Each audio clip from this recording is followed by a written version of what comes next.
So welcome, Lisa. Can you just explain a little bit more about what Abellio do? So Abellio are one of the leading UK transport companies. We've got 5 train companies and 1 bus company. Our bus company is predominantly across London, but we are looking to expand into other cities. And our train companies span Scotland and England. So we've got a really interesting geography, interesting particularly because of what's happened with COVID and the differences in approach that's impacted us slightly. Well, it's made us think about things differently. But we've got about 17,000 employees across the UK, and our train companies range in size. But given that the bulk of our business is in train companies, it's been a very interesting time for us.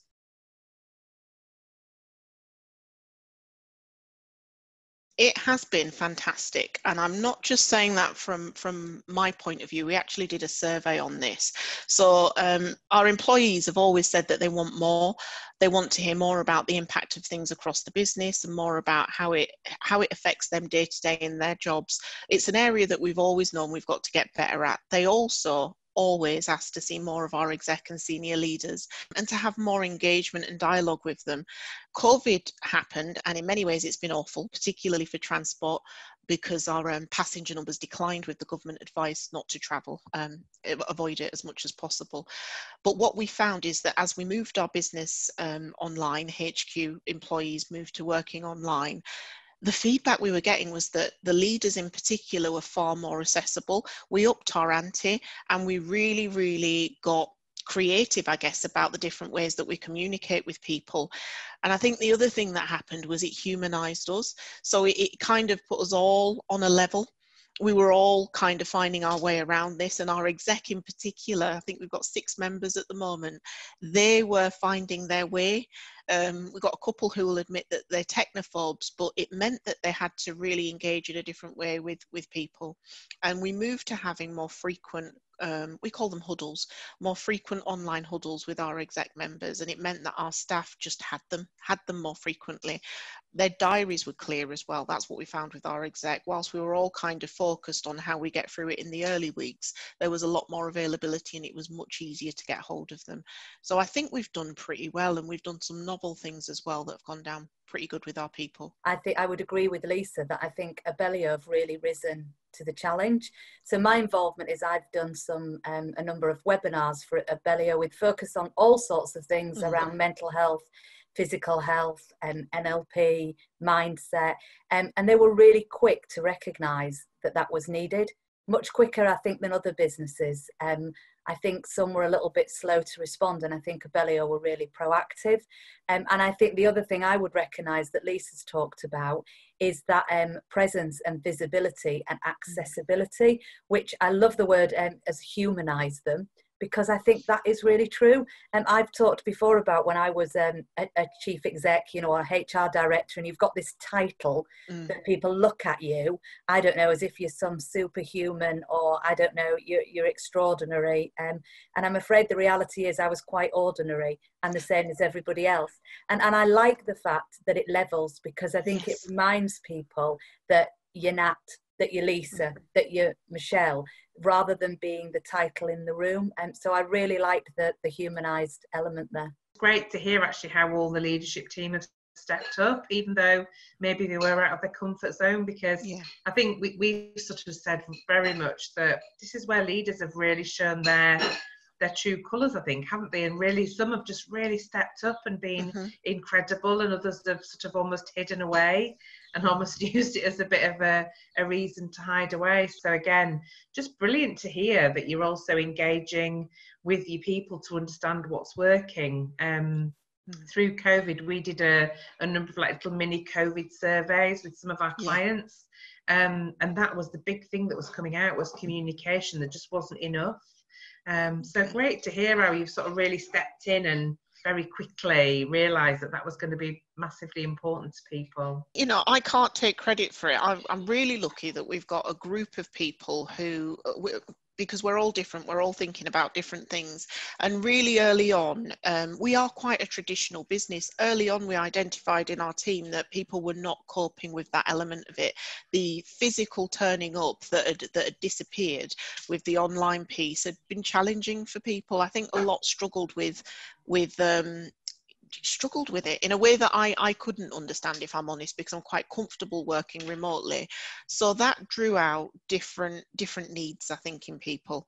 And our exec were brilliant. They did invest really quickly. They've all got very different personalities, but they recognised really early on, I think, that there was a need to keep people engaged, motivated, to be clear about where we were going as much as you could be, and to reassure. And so Natalie's work with us has been fantastic. It's gone down really well.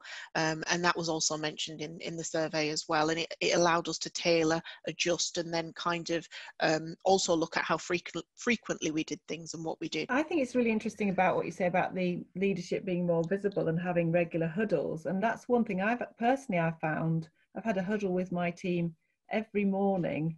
Okay.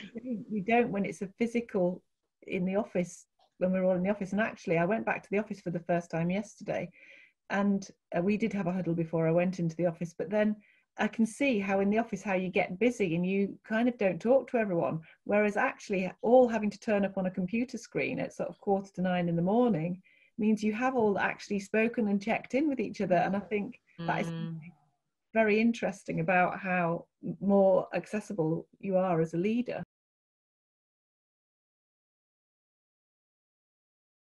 You mentioned, Rachel, check-ins.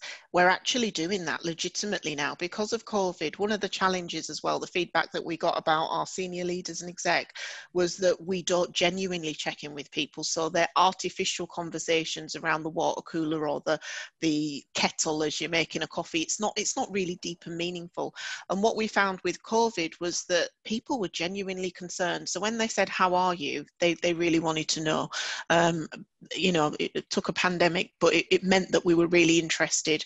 And therefore, when because we weren't all close, maybe close in different teams, but there's about 90 of us at group. What it did for us, Michelle, was it meant that we got closer and we got to see other sides of each other, which has been powerful. The BBC have even shown sides of themselves, like, you know, because everybody's been zooming from their front room. That's made them more humans. The journalists and all have been more human. Everyone's become more human. And actually going back to the office, I didn't put like my office stuff on. I went in my kind of working from home, slightly better than working from home, not my leggings. I felt like I didn't want to get too dressed up because I felt like I needed to keep that human side somehow too. So I think it has changed the way we are. I think one of the things that I've seen, and is a great bonus for me, Michelle and Rachel know me well. Actually, Lisa, you'll know this as well about me, that I'm all about keeping things concise and to the point. And I think COVID has really forced that around communication with people, because it's been so frequent that we've talked about, because it's been so regular, but the need to give certainty when you can, I think has meant that people have had to really focus on what is the key message, what do I actually need and want my staff to hear, rather than perhaps in the nicest possible way, some of the flanneling that we do. And I hold my hand up, you know, the overthinking about how we communicate. And because I think it holds us back, whereas it has, you know, it's been direct. What do they need to know? What are we going to tell you? Done. And I really hope that's something that we take with us from this crisis. We've been talking again in the team as well about actually the online, that, you know, in the early days when we first kind of COVID hit, obviously as a team we very quickly went online, but then we had this sort of fear about our clients as well, and actually building new relationships through Zoom and Teams and things. And what's been really fascinating is a number of our clients have employed people through COVID, so they haven't even had that opportunity to be in the office yet, to be with people, so they've had to learn to build those relationships online.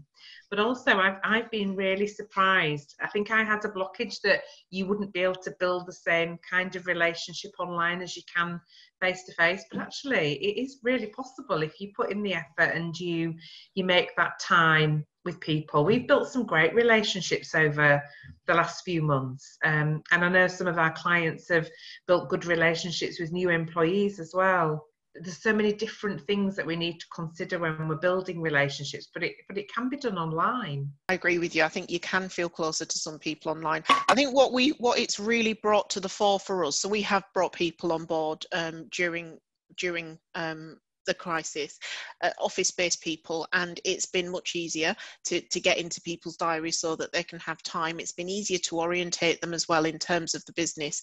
I think what we've learned, and again it kind of goes back to that human element, we've learned, and it sounds ridiculous actually because you know it, but you kind of get more of a flavour for it. We've learned that people are different, and we've really had to flex our style and adjust and take the time to get to know what works for people and how we can support them in continuing to perform and achieve during this period. And I think it's removed a lot of assumptions as well for us. I think you're more individually focused on people, aren't you? Because that's staring in a Zoom call, and you've got to somehow make it work, haven't you? Yeah. So the business won't work without the people. So yeah, you have to sort of find a way, don't you? You do, and I guess if I give an example of what I'm trying to say, our procurement team, for example, they flew with this online piece. Actually, their productivity went up significantly because actually what we found was that they need for the majority of the time to be able to get their head down and focus.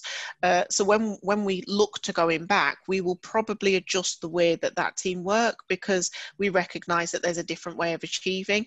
Our exec and others, we found that it perhaps doesn't work so well. There's some things they'll take away from it, but actually they thrive, they gel, they knit when they are together physically.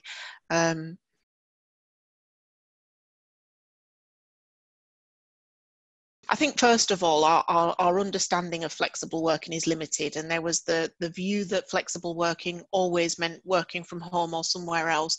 And as a transport operator, I think there was a belief that if we in any way encouraged or endorsed that with our own workforce, we would be outwardly saying that, and actually we want to encourage people to travel. We want to sell the benefits of traveling. So we had that conflict, I think, to resolve internally. COVID came and wrote the business case for it, and actually we were one of the only transport operators that were able to keep our core functions open because we'd moved it online as this was arising. So for us, we've seen that from a business continuity perspective, it absolutely works. It's helped us with our resilience, but also if we move that to people and what we're seeing in terms of the way people travel, we've seen that that's declined, and so we need to get ahead of that in terms of understanding what society may look like and need going forward. And from an employee perspective, it's broadened the mindset, I think, of those in charge. I think working from home or remote working, there was concerns about trust and output and how that would work in reality. And while some of that probably is still there, overwhelmingly what this has shown is that really, really good work can be done from home. So absolutely moving forward, we're looking at a whole kind of, the whole arena, everything that's possible really. And it's going to change the way we work going forward, definitely. We've sort of talked about going forward that we'll need to think and consider about that and actually think about what's going to work. Some people will really work well from home, others will prefer to be in the office, and we're just going to make that a bit of a choice for people. You know yourself, you know what works best for you, work in whatever way is going to be best for you. And I think you've hit the nail on the head in that it's about trust, isn't it? It's about totally trusting your team and allowing them and empowering them to do what is right for them. And my thoughts have always been, if you trust people, they'll do the right thing. And if they don't, then you have that conversation with them. The trust point, because I think it's a really important one, and it came out of, I did a session for the CIPD North yesterday, as an OD practitioner. So obviously I wear two hats, HR and OD. And actually one of the challenges that came back to me that was a really interesting debate is my view is that culture can't be changed quickly. And the challenge rightly that came back to me was, I disagree with you, because COVID has seen cultures change. Actually, my view remains that I wait to see whether that's an embedded change or not. And the big one for me, because at the moment, some businesses have been forced to do it. And we've already seen some people want to pull people back to work. And the age-old issue around power, permission, is still there in the ethos. And how many businesses, okay, they've been forced to enable people to work autonomously and to have freedom, but it'll be really interesting to see whether or not that is maintained as we move through this, and whether or not we creep back to, you know, we all know the kind of control, and that if they're working at home, are they watching telly? You know, all of that rubbish that perpetuated before. And so the bit about trust is really interesting in there for me, because does it mean that they have trusted people more, or is it that they've had no choice other than to enable people to work? And I don't think any of us will have an answer on that, but that's an almost watching brief that I'm really interested to see. I think it's really interesting because one of my team actually thanked me for trusting them for working from home. It never occurred to me that I wouldn't. That's great. So, you know, I was like, oh, well, of course I trust you. I trust you to work in the office when I'm not there. It doesn't make any difference. You know, with a small team, I have a small team, that you know whether they're working or not because you're talking to them, you know, and you know what the output is. And you know, and I just think that, I mean, trust is a massive issue.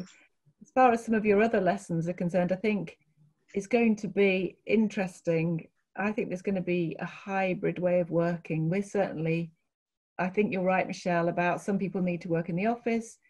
Some days you need to work in the office. Some days you don't need to work in the office. And I think there will be more flexibility about that. And also offices don't need to be as big. We're looking at changing things in our office. And I think clients will be more flexible about talking to you on Zoom. So lots of our clients, we won't need to have so many long commutes to different meetings and things. I think you'll have them less frequently, be more likely to hook up on a call and then meet if you need to. We're looking at staggered hours, we're looking at compressed hours, we're looking at reduced working weeks, we're looking at hubs. So rather than just having the office, which is right, we may not need all of that space, we're looking at other ways that people can come together and collaborate. So we are really trying to open our minds to all the possibilities and to engage with our people to give us some of that feedback rather than assuming we have the answers, which is a bit like what you said, Michelle, giving people that choice really. It's so important, I think, isn't it, to engage when you're making, you know, we've made some big changes already, haven't we, but more to come, and great to hear that you're taking a lot of that learning and starting to look at how you can embed it, and engaging people in that change it'll be so important in making sure it's successful. So great to hear that you're doing that as well.